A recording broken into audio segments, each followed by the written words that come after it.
Welcome to Background Basics. Take a deep, slow breath. Whether you are elbow deep in warm soapy water, stepping out onto a long, quiet trail, or just getting comfortable in bed, ready to let the day go, you are exactly where you need to be.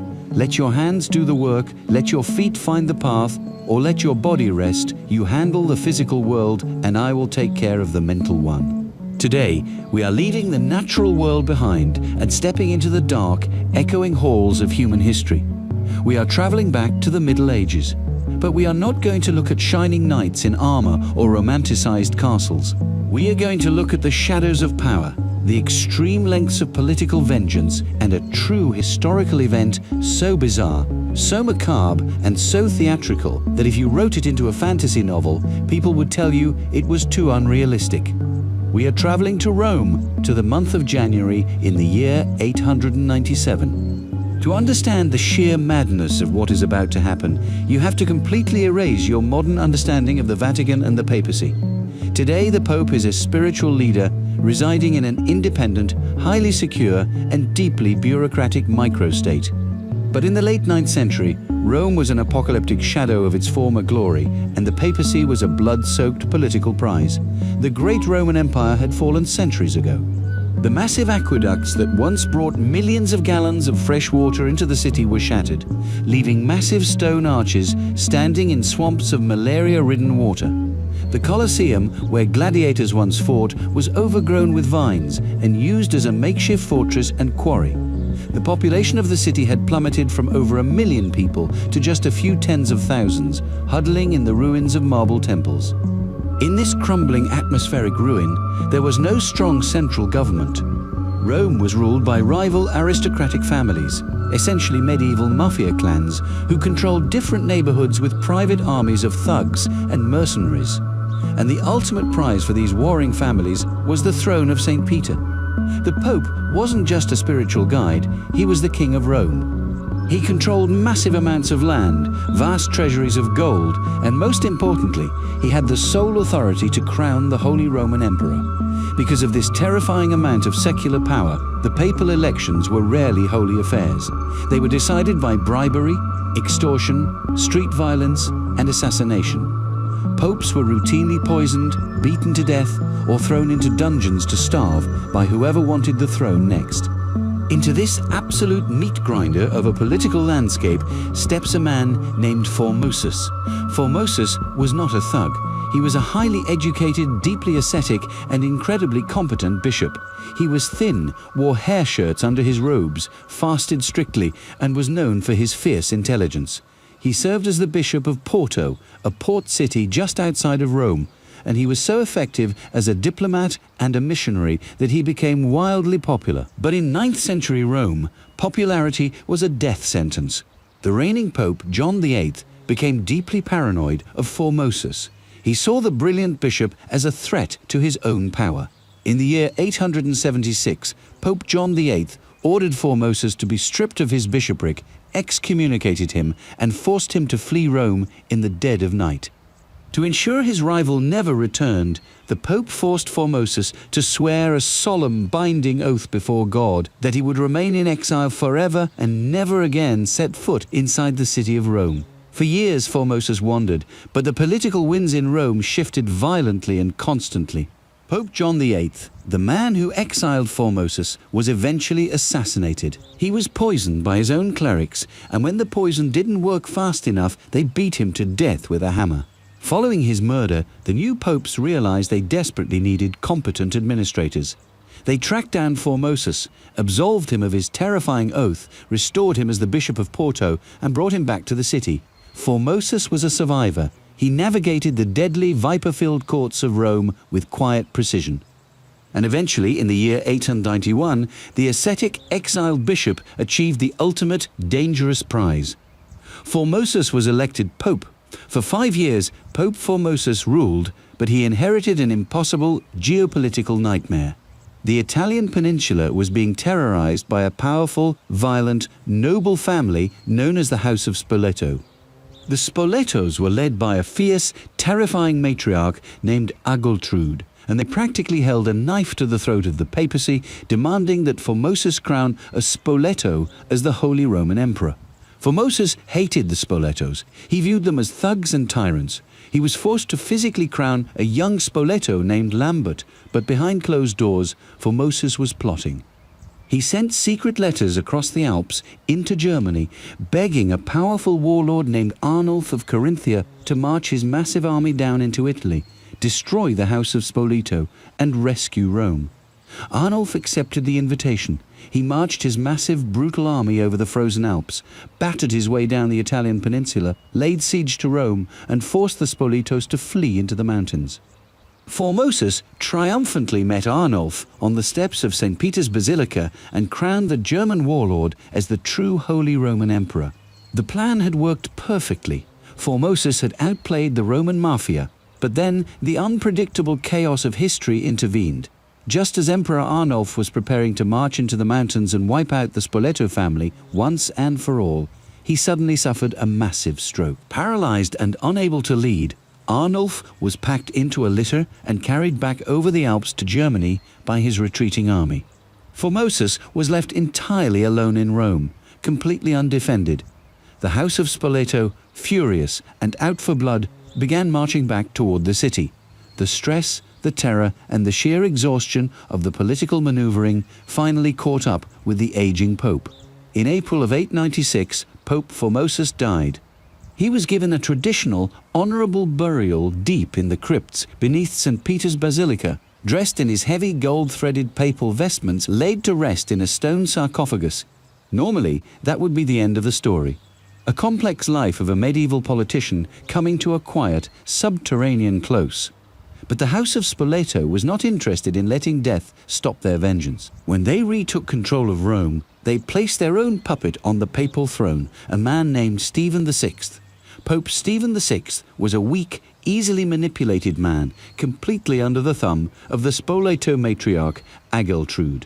She wanted to completely erase the legacy of Formosus. She wanted his decrees nullified, his ordinations reversed, and his name struck from the historical record. But Pope Stephen VI had a massive, glaring legal problem. Before he became Pope, Stephen had been consecrated as a bishop by Formosus himself. According to the strict, convoluted canon law of the time, a man could not transfer from one bishopric to another. If Formosus was a legitimate pope, then Stephen was legally bound to his old bishopric and was currently occupying the papacy illegally. The only way Stephen could legitimize his own rule was to prove that Formosus had never been a legal pope in the first place. If Formosus was an illegal fake pope, then all of his actions, including making Stephen a bishop, were completely null and void. Stephen would be a clean slate, free to be the pope. But how do you legally depose a man who has been dead and buried for 7 months? In January of 897, Pope Stephen VI ordered his guards to descend into the crypts of St. Peter's. They carried heavy iron crowbars and flickering, smoking torches down into the cold, damp stone corridors. They found the heavy stone sarcophagus of Formosus. They pried the heavy lid off, the grinding of stone echoing in the dark. Inside, the body of Formosus had been rotting for over half a year in the damp Roman underground. Stephen's orders were absolute. The guards reached into the sarcophagus, grabbed the decomposing corpse of the former pope, and dragged him up out of the crypt. They did not strip him. They carried the rotting, collapsing body across the city of Rome, bringing it to the massive, cavernous Basilica of St. John Lateran. There, under the magnificent vaulted ceilings and gold-leaf mosaics, they prepared for a trial. This event would become known in the annals of history as the Synodus Horrenda, the Cadaver Synod. Imagine the scene inside the basilica. It is freezing cold. The massive wooden doors are barred shut. Dozens of bishops, cardinals, and Roman nobles are forced to sit in the pews, shivering, entirely silent, gripped by absolute terror. They know that Stephen VI and the Spoleto family are completely unhinged, and to speak out against this madness would mean their own execution. The air in the cathedral is thick, almost unbreathable, choked with massive billowing clouds of frankincense and myrrh, swinging from heavy brass censers, desperately trying and failing to mask the overwhelming, sweet, sickening stench of a 7-month-old rotting corpse. At the front of the basilica, propped up on a magnificent, towering wooden throne, sits the dead body of Pope Formosus. He is dressed in the full, heavy, magnificent vestments of the papacy. The gold-threaded robes drape over a body that is actively falling apart. On his skull rests a towering, jewel-encrusted papal tiara, tied under his decaying chin so it won't slip off his dissolving face. But a trial requires the accused to have a defense. So, in an act of supreme theatrical cruelty, Pope Stephen VI assigns a teenage deacon to stand behind the throne. This terrified, trembling boy is ordered to speak on behalf of the corpse. He hides behind the heavy wood of the chair, his voice shaking, forced to answer the screaming accusations of the living Pope. Pope Stephen VI paces the marble floors of the basilica, his face red with manic rage, shouting at the rotting body sitting on the throne. When you were Bishop of Porto, why did you usurp the universal Roman See in such a spirit of ambition? Stephen screams, his voice echoing off the stone walls. The basilica is dead silent, save for the crackling of the braziers and the terrified, muffled weeping of the teenage deacon hiding behind the corpse. Finally, the boy stammers out a weak, scripted defense, because I was evil, because I was ambitious. The trial is a chaotic, screaming farce. Stephen accuses the corpse of perjury, of violating the oath he swore years ago to never return to Rome, and of an unholy, illegal ambition for power. He points his finger at the eyeless sockets of Formosus, berating the dead man as if he were fully alive and listening. For hours, this macabre theatre plays out. The cardinals sit frozen in the pews, forced to watch the living pope argue with a rotting cadaver. As the trial reaches its climax, medieval chronicles report that a sudden violent earthquake shook the city of Rome, rattling the stained glass of the basilica and cracking the stone walls. A terrifying natural event that the terrified clergy immediately interpreted as the absolute wrath of God looking down on this abomination. But Stephen does not stop. He demands a verdict. And unsurprisingly, the terrified captive audience of bishops quickly find the corpse guilty on all charges. Then comes the punishment. Guards step forward and approach the throne. They grab the dead body of Formosus and brutally strip away the heavy, golden papal vestments, tearing the fabric, reducing the man to a skeleton wrapped in a filthy, decaying hair shirt. Then, Pope Stephen VI orders the ultimate defrocking. In the Catholic tradition, a pope blesses the masses using the 3 fingers of his right hand, the thumb, index, and middle finger, representing the Holy Trinity. Stephen orders a guard to draw a heavy iron blade. The guard steps up to the corpse, takes the withered, decaying right hand of Formosus, and violently hacks off the 3 blessing fingers. Formosus is officially declared an illegal pope. All of his acts are nullified. He is dressed in the coarse, scratchy rags of a common beggar, dragged out of the basilica by his feet and thrown into an unmarked common grave reserved for foreign transients and criminals. The cadaver synod is over.